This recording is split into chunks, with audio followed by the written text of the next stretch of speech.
Connecticut's #1 local news. This is Channel 3 Eyewitness News. Good morning, everyone. I'm Wendell Edwards, and here are your top stories for this Tuesday, and we thank you for being here. For almost 2 weeks now, smoking recreational marijuana has been legal here in Connecticut, but retail sales won't start until sometimes next year. Right now, towns across the state are just trying to figure out what they will and what they won't allow. Channel 3 Eyewitness News reporter Eyal explains how this is now becoming a controversial issue in Southington. Recreational pot has been legal in Connecticut since the start of July, and the debate over retail sales of cannabis is intensifying. We're contemplating a couple things right now. On Monday night, the Southington Town Council voted to send the issue to its Planning and Zoning Commission to see what it will recommend. Under Connecticut's new marijuana law, municipalities have the authority to prohibit cannabis establishments from opening, restricting hours and signage, and restricting their proximity to religious institutions, schools, and even hospitals. Some Southington residents already started a petition for a referendum so that folks who live in town can vote on the issue. And the fact that they even put it as an agenda item tonight to put it toward planning and zoning really just upset me, because I know now we need to do this. But not everyone wants to see a referendum happen. I think elections have consequences, and I think we'd be taking away the power of our elected officials if we bring everything to a referendum. Eyal, Channel 3 Eyewitness News. The man accused of murdering a Yale graduate student, will face a judge later today. Eyewitness News watcher Suzanne is on that case that is also getting international attention. Investigators say 30-year-old Ching Xuan Pan murdered Kevin Jiang in cold blood, shooting him dead just 3 days before Jiang's 27th birthday.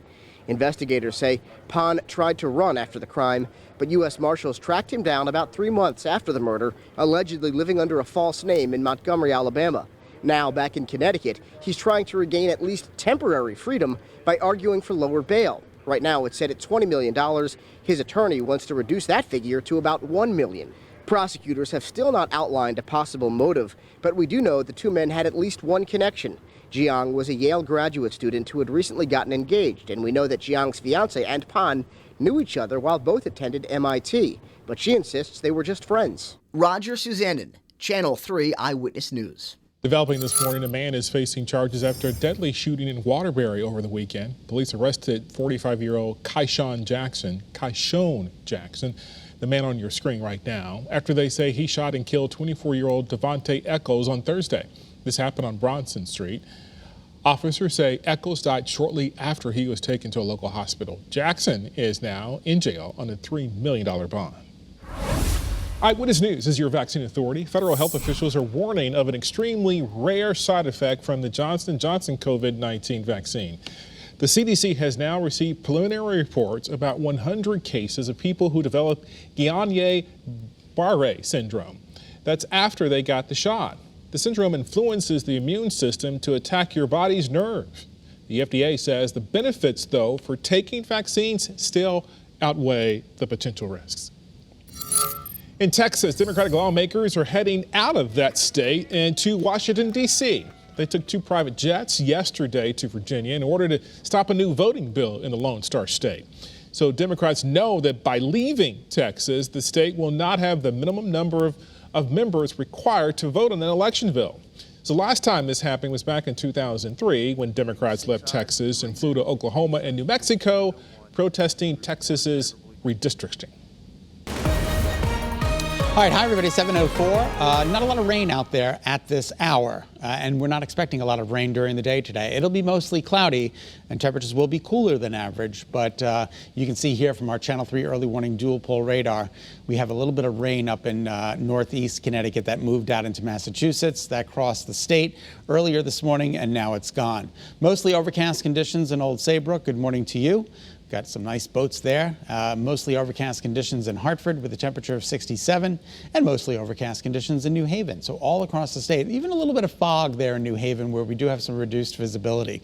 The temperatures cooperating. 64 is where we should be, and that's exactly what we've got in Washington. 1 degree better in Plainfield and in East Hartford, and 1 degree better than that in West Haven. at 66 degrees. The dew points are rivaling those temperatures. Air is saturated.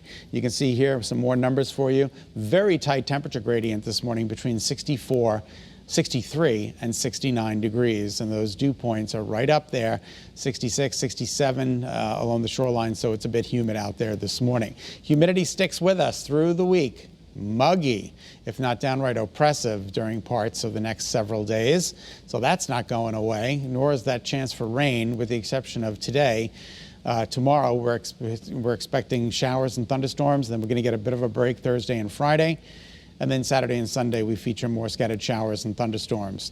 Here come your shoreline highs today in the low 70s, maybe some mid 70s. Under mostly cloudy skies, it is going to be a cooler day, just like yesterday. Mostly cloudy, not a lot of sun, but not a lot of rain either. So the satellite and radar confirms most of the action is now off to the north and east of Connecticut, which is good news. Let me widen out the shot here. I was watching a cluster of showers and thunderstorms move through parts of northeast Pennsylvania, northern New Jersey. That fell apart, and there's a little bit more action through Pennsylvania, back towards the northwest and southwest, but that looks like it's going to ride to the north of us, which is good news. So it looks like we're going to get a little bit of a break today. Here's early warning futurecast. Tomorrow's weather today, mostly cloudy skies with maybe a sprinkle or a spot shower, and then more of the same for tonight. Tonight, overnight, through early tomorrow morning, little action. Showers and some thunderstorms rolling through. It should be gone by the morning commute, and then tomorrow we are expecting partial sunshine, and that'll give way to a little instability in the atmosphere, heating up the atmosphere for the afternoon and evening with a chance for showers and thunderstorms. Some of those could be strong to severe. We'll pick it up Wednesday. You'll see the front moving through, and then Thursday looks pretty good with some nice conditions, so that's good news. Now today, not even at level 1, we're at level 0. And then, as you can see, tomorrow we are in the marginal risk category for receiving some strong storms in northwest, southwest, and central Connecticut. So we're going to have to keep our eyes to the skies tomorrow during the afternoon and evening. Today's daytime highs fall short of the normal. Remember, 86 is the normal high. We're going to be at 76 in central Connecticut, a little bit cooler in northwest and northeast Connecticut. Humid weather and heat for Thursday and Friday in the low 90s. Saturday and Sunday, still quite warm and humid with showers and thunderstorms under partly to mostly cloudy skies. And then Monday, a chance for showers as well. All right, 7:07.5. Wendell, we'll send it back to you. Thank you, Scott, and welcome back. Thank you. Thanks to you for tuning in to Eyewitness News. Remember, you can get news and weather updates anytime on the Channel 3 app. Have a great Tuesday.